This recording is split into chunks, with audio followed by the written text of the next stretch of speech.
ओपीडीमध्ये आणि social media थ्रूही बरेचसे प्रश्न विचारले जातात. काही कपल्सला प्रश्न पडतात, परंतु त्यांच्याकडून ते ओपीडीमध्ये विचारले जात नाही. असे कॉमनली विचारले जाणाऱ्या प्रश्नांना आज आपण उत्तर देण्याचा प्रयत्न करणार आहोत. नमस्कार, मी doctor Kavita Darade, chief fertility consultant at Pansy hospital. आज मी तुमच्या कॉमनली विचारल्या जाणाऱ्या प्रश्नांना उत्तर देण्याचा ह्या व्हिडिओच्या माध्यमातून प्रयत्न करणार आहे. लास्ट वीकमध्ये OPDमध्ये कन्सल्ट केलेल्या 2 ते 3 पेशंटने विचारलं की मॅडम तुमचं सक्सेस रेट किती. तर त्यांना सांगितलं की तुमचं एज कमी आहे, 35च्या आतल्या लोकांचा चांगले जर एम्ब्रिओ असतील तर सक्सेस रेट एक सायकलमध्ये 50 to 60% आपण अपेक्षित ठेवू शकतो. मग त्यांनी मला विचारलं की मॅडम अमुक सेंटरची आम्ही ॲड बघितली, त्यांनी लिहिले कोणाचं 70%, कोणाचं 80%, कोणी 90% लिहिले.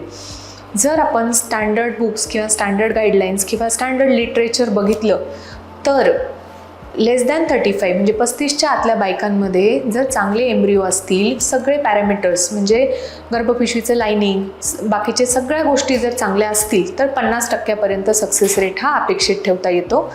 जर PGTA म्हणजे एम्ब्रिओ बायोप्सी करून क्रोमोझोमली नॉर्मल युप्लॉइड एम्ब्रिओ जर डे 5चा ब्लास्टोसिस्ट ट्रान्सफर केला तर 60-70% अपेक्षा ठेवता येऊ शकते.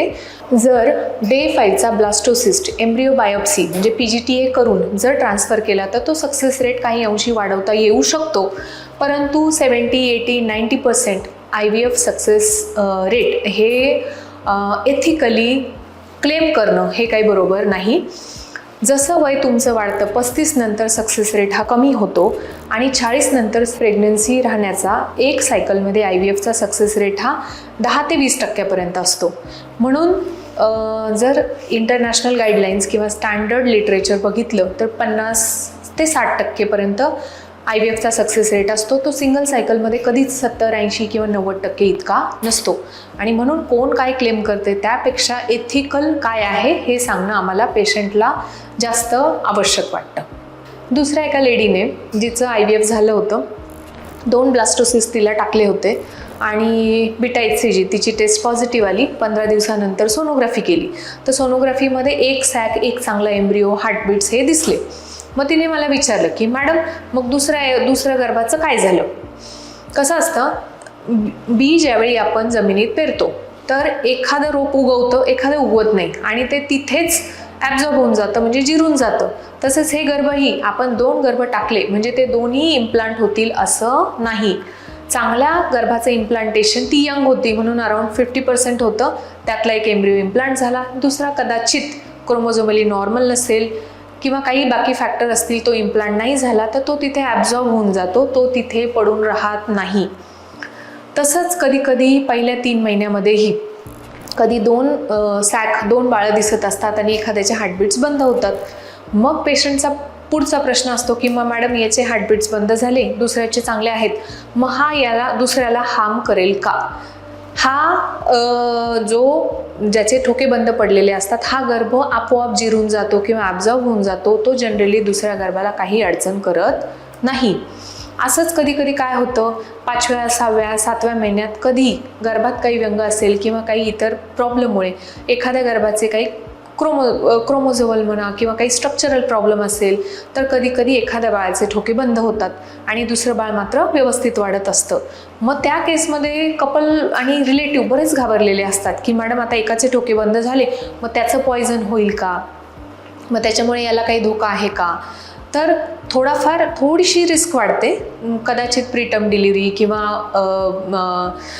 DIC, पण ती रिस्क फार कमी असते. आता गेल्या 12-15 वर्षात असे खूप साऱ्या प्रेग्नन्सी मी हँडल केल्या जिथे एक गर्भ व्यवस्थित वाढला, दुसऱ्या गर्भाचं कधी 3ऱ्या महिन्यात, कधी 2ऱ्या महिन्यात, कधी 8व्या, 7व्या महिन्यात ठोके बंद झाले, परंतु दुसरं बाळ व्यवस्थित 9व्या महिन्यापर्यंत जाऊन आणि त्याची डिलिव्हरी झाली. त्याच्यामुळे 2 बाळं असताना एकाचे ठोके बंद झाले तर दुसरं व्यवस्थित 9व्या महिन्यापर्यंत जाऊ शकतं, प्रोव्हाइडेड त्याच्यात काही प्रॉब्लेम नसायला हवेत. कालच्या OPDत माझ्याकडे एक कपल आलं होतं ज्यांचं एका IVF सेंटरमध्ये एक IVF सायकल फेल झालं होतं. तर त्यांचं डिटेलमध्ये हिस्ट्री घेतली तर त्यावेळी असं कळलं की त्यांचे 4 एग्ज निघाले होते. क्वालिटी काही एग्सची एवढी चांगली नव्हती आणि त्यापैकी 2 एग फर्टिलाइज झाले आणि तिसऱ्या दिवशीचे ग्रेड 2 आणि ग्रेड 3 असे एम्ब्रिओ त्यांचे ट्रान्सफर झाले होते. आणि बाकी ट्रान्सफरचं जर बघितलं तर त्यांनी सांगितलं मॅडम आम्ही बरंच काय काय केलं आहे. ते 2 एम्ब्रिओ त्यांनी फ्रोझन एम्ब्रिओ ट्रान्सफर झालेलं होतं त्यांचं, ते 2 एम्ब्रिओ फ्रीज करून त्यांनी फ्रोझन एम्ब्रिओ ट्रान्सफर केलं होतं. परंतु त्या एम्ब्रिओ ट्रान्सफरपूर्वी लिम्फोसाईट इम्युनोथेरपी, हिस्टोस्कोपी करून त्याचं hysteroscopically guided PRP injections, NK cell activity असे बरेच त्यांचे ॲडज्युवंट थेरपीज झालेल्या होत्या. आणि मग त्यांचं म्हणणं होतं की मॅडम आम्ही तर एवढ्या सगळ्या ट्रीटमेंट केल्या, आम्ही LIT केलं, आम्ही हिस्टोस्कोपी PRP केलं, आमचं NK सेल ॲक्टिव्हिटी चेक केली, त्याच्यावर आम्हाला इम्युनोसप्रेसंट्स इम्युनोमॉड्युलेटर्स काही दिले गेले, तरी आमची प्रेग्नन्सी किंवा आमचं IVF फेल का झालं. तर बघा, जर आपण IVFचा विचार केला तर एम्ब्रिओला आपण रोप किंवा सीड म्हणू शकतो आणि एंडोमेट्रियमला आपण सॉईल म्हणू शकतो. तर जर IVF प्रेग्नन्सी सक्सेस व्हायची असेल तर सीड आणि सॉईल दोन्ही चांगलं पाहिजे. तिसऱ्या दिवशीचे ग्रेड 2 ग्रेड 3चे पुअर क्वालिटीचे एम्ब्रिओ जर तुम्ही कितीही चांगल्या सॉईलमध्ये टाकले तर सक्सेस रेट हा कमीच असणार आहे. त्यामुळे हे जे लिम्फोसाईट इम्युनोथेरपी किंवा PRP किंवा या ज्या ॲडज्युवंट थेरपीज असतात या आपण कधी सांगतो, जर चांगल्या ग्रेडचा A ग्रेडचा टॉप क्वालिटी डे 5चा ब्लास्टोसिस्ट जर इम्प्लांट होत नसेल, रिपीटेड फेल होत असेल तर आपण ह्या गोष्टींचा सल्ला देतो. जर सीड चांगलं नसेल तर सॉईल तुम्ही कितीही चांगली करून उपयोग नसतो. म्हणून ह्या ॲडज्युवंट ज्या नॉन प्रूव्हन गोष्टी आहेत त्याच्यावर फोकस करण्याऐवजी आपण चांगल्या क्वालिटी टॉप क्वालिटीचे डे 5 ब्लास्टोसिस्ट कसे बनतील याच्यावर फोकस करायला हवं. आता ज्यावेळी एम्ब्रिओ ट्रान्सफर केलं जातं त्यावेळी आयदर डे 3 किंवा डे 5 म्हणजे ब्लास्टोसिस्ट ट्रान्सफर केले जातात. डे 3 आणि डे 5 एम्ब्रिओमध्ये काय फरक असतो. ज्यावेळी IVF किंवा ICSIद्वारे एम्ब्रिओ बनतात तर तिसऱ्या दिवसापर्यंत एम्ब्रिओ हा एगच्यामध्ये जो ATP एगच्या मायटोकॉन्ड्रिया जी एनर्जी असते त्याच्या सहाय्याने वाढत असतो. आणि त्याला जर डे 5ला जायचं, ब्लास्टोसिस स्टेजला जायचं तर त्याला स्वतःचं जिनोम ॲक्टिवेट करून जावं लागतं. म्हणून आम्ही असं समजतो की जो एम्ब्रिओ डे 5पर्यंत गेला त्याच्यामध्ये ग्रोथ पोटेन्शियल आहे, म्हणून ब्लास्टोसिस्ट म्हणजे डे 5 एम्ब्रिओचं इम्प्लांटेशन पोटेन्शियल हे डे 3पेक्षा चांगलं असतं. ओके, आता डे 5 एम्ब्रिओमध्ये सगळे एम्ब्रिओ सारखे असतात का? नाही. हे ब्लास्टोसिस ग्रेडिंग केलं जातं. आता ब्लास्टोसिस ग्रेडिंग कशाच्या सहाय्याने केलं जातं. ब्लास्टोसिस्ट जर आपण बघितलं तर ब्लास्टोसिस्टमध्ये आउटर लेअर असते, त्याला एक ट्रोफिक्टोडम म्हणतात, आणि इनर सेल मास ज्याच्यापासून गर्भ बनणार असतो त्याला इनर सेल मास असं म्हटलं जातं. तर इनर सेल मास आणि ट्रोफिक्टोडम याच्या अपिअरन्स आणि त्याचे साईजची इक्वॅलिटी किंवा त्याचं डिस्ट्रीब्युशन याच्यानुसार एम्ब्रिओचं ग्रेडिंग केलं जातं. आणि ते 5AA पासून C किंवा अर्ली ब्लास्टपर्यंत याचं हे ग्रेडिंग केलं जातं. आता एम्ब्रिओचं ग्रेडिंग आणि त्याचा सेक्स हे याचं काही रिलेशन नसतं. मागच्या म्हणजे कित्येक दिवसात मला खूप विचारणा झाली की मॅडम 4AA एम्ब्रिओ हा मुलगीच असतो असं आम्ही कुठेतरी वाचले.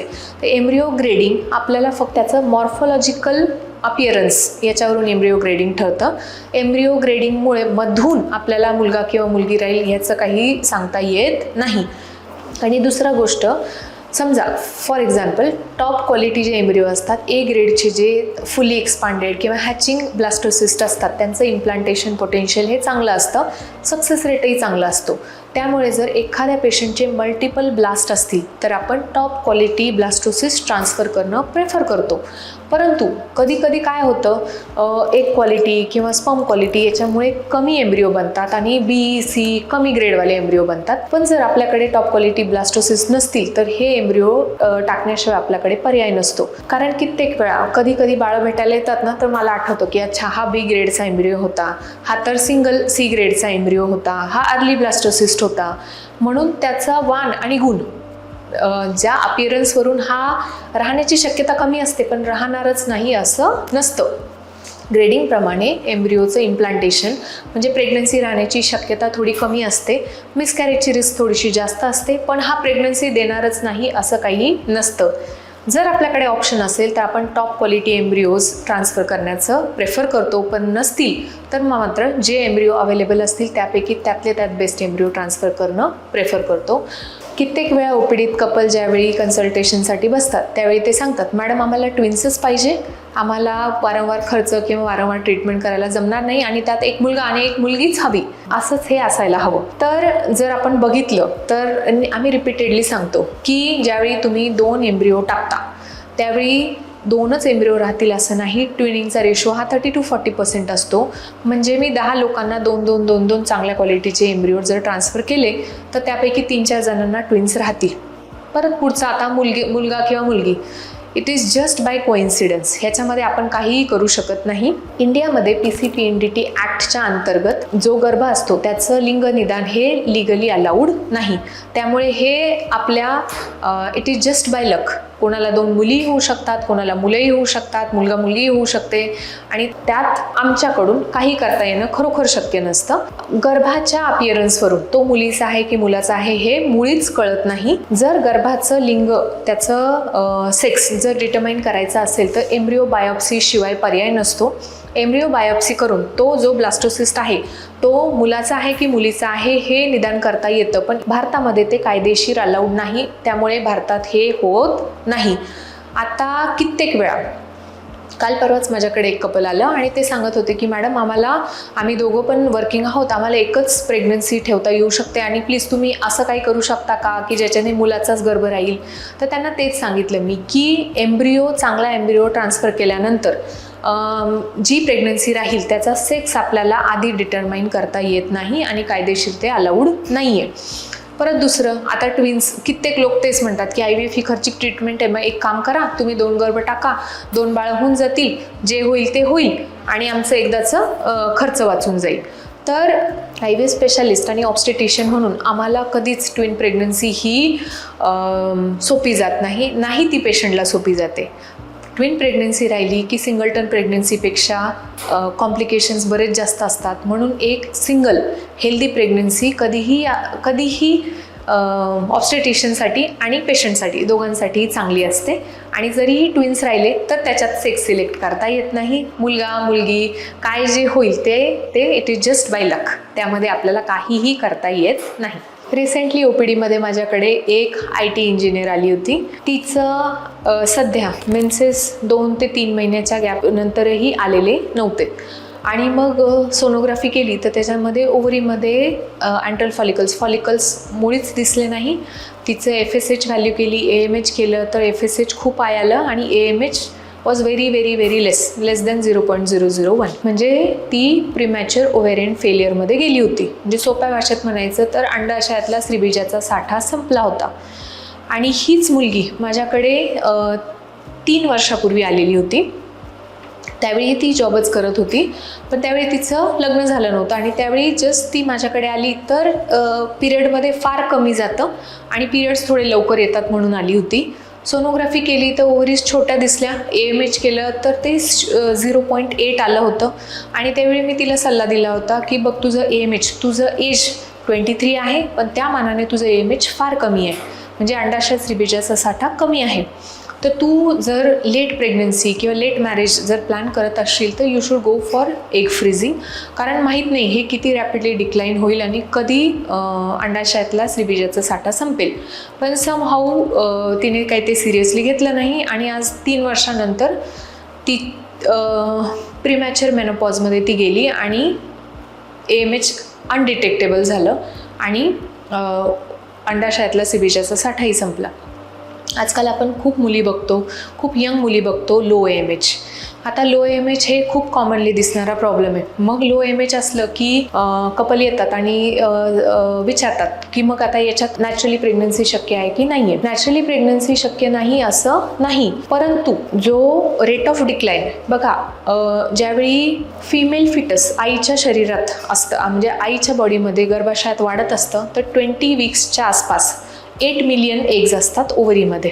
ज्यावेळी ती मुलगी जन्माला येते त्यावेळी ते अंदाजे 2 मिलियन वाचतात आणि ते डे बाय डे अट्रेटिक म्हणजे नष्ट पावत असतात आणि काही लाखच एग्ज ज्यावेळी प्युबर्टी येते म्हणजे ती मेन्सेस ज्यावेळी सुरू होतात त्यावेळी काही लाख एग्स वाचतात.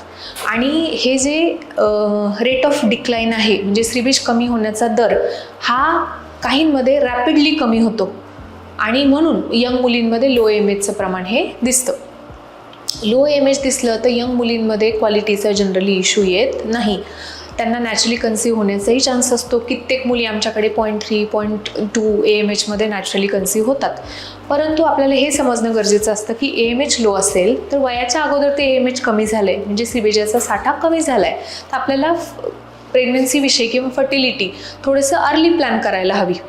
कारण जर उद्या म्हणजे काही मे बी महिने किंवा वर्षाने जर हे AMH खूप जास्त कमी झालं आणि एग्स जर संपले, मेनोपॉज जर आला, तर मग आपल्याला प्रेग्नन्सी राहणं शक्य नसतं.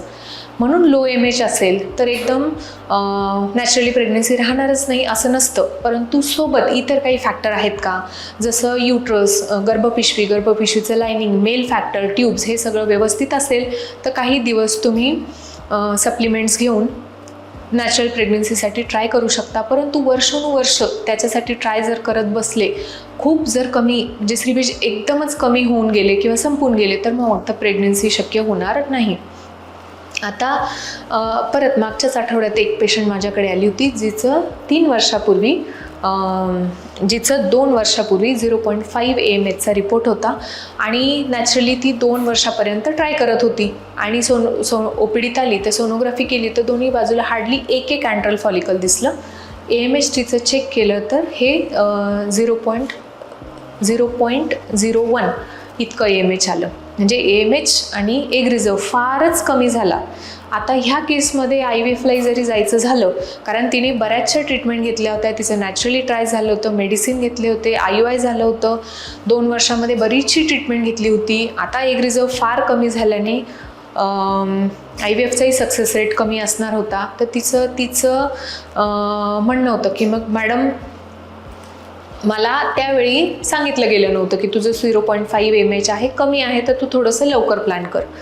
कमी असेल AMH ठीक आहे, हरकत नाही, काही दिवस नॅचरली ट्राय करू शकता, सगळे फॅक्टर नॉर्मल असतील तर, पण थोडंसं अर्ली प्रेग्नन्सी प्लॅन करायला हवी आणि शक्यच नसेल तर ॲटलिस्ट एग फ्रीजिंगच्या ऑप्शनचा विचार करायला हवा. OPDत खूप सारे प्रश्न विचारले जातात आणि कपल्सच्या, बायकांच्या बऱ्याच साऱ्या शंका असतात, परंतु एका व्हिडिओत हे कव्हर करणं शक्य नाही. तर अशाच काही प्रश्नांसोबत आणि त्यांच्या उत्तरांसोबत आपण नेक्स्ट व्हिडिओमध्ये भेटूया.